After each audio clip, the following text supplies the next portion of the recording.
Hello everyone, मैं doctor Durgavati Singh.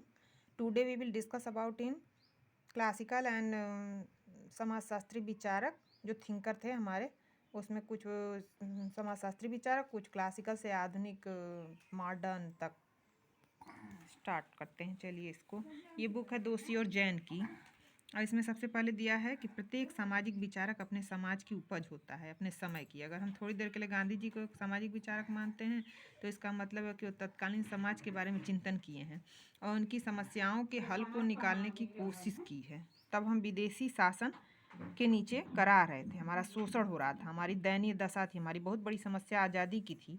Gandhi ji ने देश को, समाज को और इस समस्या पर चिंतन किया, लड़ाई लड़े, अंततोगत्वा भारत आज़ाद हुआ। इसी कारण गांधी जी को हमारे देश में एक सामाजिक विचारक कहते हैं।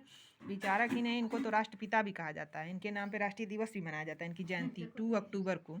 कुछ विचारक ऐसे होते हैं जो पूरे समाज की समस्याओं के लिए जूझते हैं। यूरोप में कई समस्याएं थी, यहाँ एक साथ 2 क्रांतियाँ हुई। पीली क्रांति फ्रांस की 1789 में, इसको स्वतंत्रता, समानता और बंधुत्व के लिए लड़ा गया था।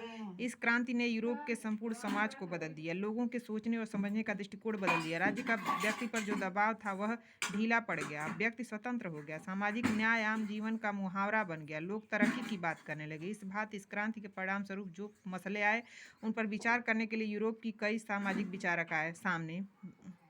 विचारक होते ही अपने समय की चुनौतियों के साथ संघर्ष करने के लिए। आज संघर्षवादी विचारधारा में आप देखेंगे तो सबसे पहले कार्ल मार्क्स आए। इसी अवधि में यूरोप में एक और क्रांति आई, इस क्रांति को औद्योगिक क्रांति कहते हैं। इसका आरंभ 18वीं शताब्दी में हुआ।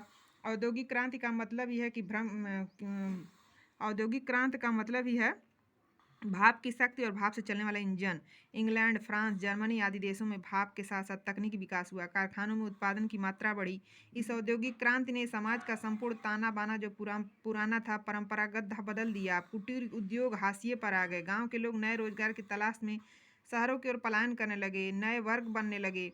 एक तरह से देखा जाए तो इस क्रांति ने समाज के संपूर्ण कलेवर को बदल दिया। इस क्रांति के बाद ही नए सामाजिक वर्ग का उदय हुआ, चिंतक आए। इन चिंतकों ने समाज को गहराई से समझने का प्रयास किया। अधिकांश समाजशास्त्री